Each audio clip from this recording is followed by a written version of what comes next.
Mudah-mudahan aman ini barang Pak. Nah, istilah yang kerap digunakan di Medan itu disampaikan Bobi Nasution, menantu Presiden Joko Widodo, Wali Kota Medan ke Prabowo Subianto saat deklarasi Barisan Pengusaha Pejuang.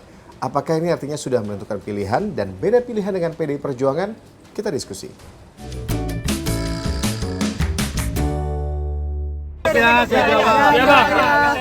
Ya, pokoknya Barisan Pengusaha Pejuang siap memenangkan Prabowo Gibran.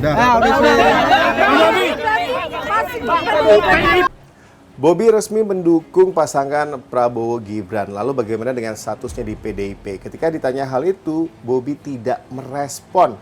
Tapi yang pasti PDIP sudah memberikan ultimatum ke Bobi Nasution saat pertemuannya 6 November lalu. Oke, kalau begitu kamu tetap harus memilih salah satu, nggak bisa main dua kata. Kembali, berapa hari ini silakan pikir baik-baik, lalu kembalikan KTA partai sebagai pengunduran diri di DPC PDI Perjuangan Kota Medan. Langkah Bobi itu nekat atau sudah ketebak?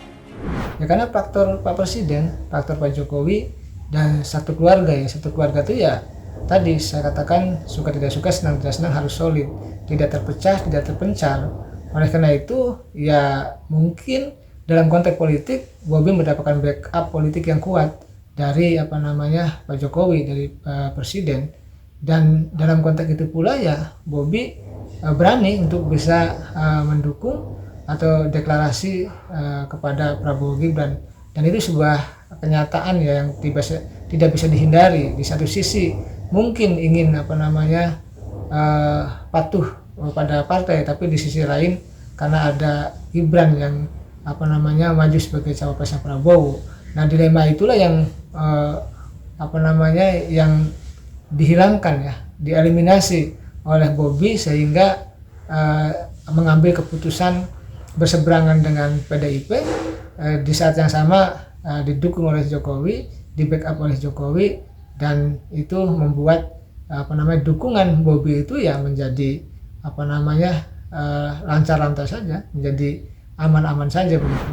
Tapi apakah dukungan dari menantu Presiden Joko Widodo itu akan berdampak besar terhadap kontestasi Pilpres 2024? Itu tidak bagus bagi PDIP ya, karena bagaimanapun posisi Bobi adalah wali kota di Medan, ya tentu punya suara, punya dukungan, punya pendukung, dan itu kalau digerakkan kan suaranya bisa ke Prabowo Gibran, bukan ke PDIP. Padahal kita tahu ya Bobi maju itu karena PDIP.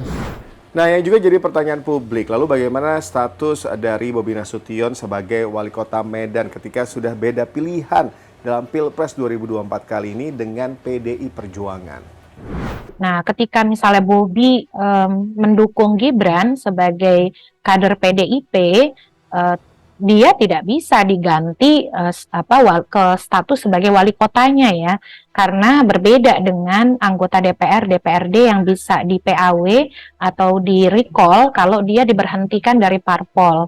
Posisi kepala daerah tidak seperti itu. Jadi walaupun dia diberhentikan oleh partai politik yang mengusungnya atau di mana dia bernaung, dia tidak serta-merta bisa berganti atau diberhentikan sebagai kepala daerah yang sedang menjabat. Kecuali kalau kemudian misalnya dilakukan impeachment ya atau pemakzulan oleh DPRD dengan alasan-alasan yang sah menurut hukum.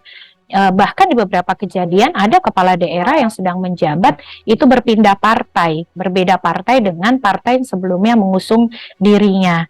Nah, itu memang tidak tersedia aturan di undang-undang pilkada kita ataupun di undang-undang pemilu kita terkait kepala daerah yang mengusung calon dari partai lain lalu diberhentikan atau kemudian dicabut ya keanggotaannya dari partai, itu tidak ada pengaturan bahwa dia serta-merta bisa diganti sebagai kepala daerah. Dia tetap bisa menjabat kecuali kalau kemudian dilakukan pemakzulan karena alasan-alasan yang sah menurut hukum, misalnya melakukan perbuatan tercela dan seterusnya. Banyak dinamika yang terjadi dalam pemilu 2024. Akhirnya banyak muncul dugaan adanya intervensi atau campur tangan dalam pemilu. Dan kita tahu kemarin Presiden Joko Widodo mengeluarkan statement ini.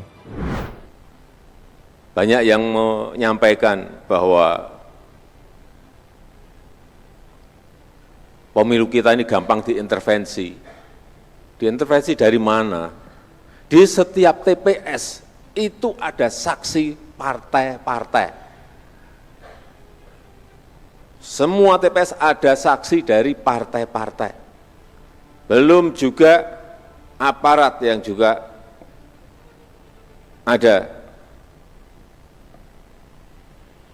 di dekat TPS. Pemilu ini pemilu yang sangat terbuka, bisa diawasi oleh siapa saja, oleh masyarakat dan oleh media dan lain-lain. Jadi jangan ada yang mencoba-coba untuk mengintervensi, karena jelas sangat sulit, karena di TPS tadi saya sampaikan ada saksi dari partai-partai politik. Lalu sebenarnya intervensi apa dan untuk siapa yang dimaksud? Dan apa arti dari pernyataan Presiden Joko Widodo itu? Saya kira dua hal. Pertama, pernyataan Jokowi itu harus diletakkan dalam konteks imbauan secara normatif. Bahwa siapapun yang bertanding di Pilpres 2024, entah itu pasangan Capres dan Cawapres, ataupun partai politik yang ikut berkompetisi, tak boleh mengintervensi hasil pemilu ataupun merekayasa hasil pemilu, termasuk soal mencoba untuk mengajak aparatus sipil negara, entah itu ASN, entah itu TNI dan Polri, untuk menjadi bagian dari tim pemenangan mereka, karena itu melanggar undang-undang, jelas dan fix ya. Cuman kan problemnya publik bertanya-tanya, siapa yang bisa mengintervensi pemilu? Tentu yang bisa mengintervensi adalah mereka yang punya akses terhadap kekuasaan politik. Kita tahu siapa yang berkuasa saat ini, tidak perlu disebutkan namanya dan tidak perlu disebutkan orangnya, karena publik sudah tahu siapa yang menjadi penguasa saat ini. Termasuk soal netralitas aparatus sipil negara. Yang punya akses terhadap netralitas ini semua adalah penguasa saat ini, adalah kekuasaan politik hari ini. Inilah yang saya kira sebenarnya secara tidak langsung pernyataan Jokowi itu dalam banyak hal disampaikan kepada seluruh kontestan dan partai politik peserta pemilu, tapi pada saat yang bersamaan sebenarnya pernyataan Jokowi itu disampaikan untuk dirinya sendiri dan partai-partai pendukungnya saat ini yang kebetulan menjadi bagian dari tim pemenangan Pak Prabowo Subianto dan Mas Gibran Rakabuming Raka. Saya kira di situ konteksnya ya. Ada yang sependapat kalau pemilu 2024 kali ini penuh cerita, termasuk dinamikanya. Ya, asalkan tidak melanggar konstitusi dan tidak ada intervensi, pemilu 2024 akan tetap menjadi pesta demokrasi. Makasih sudah diskusi.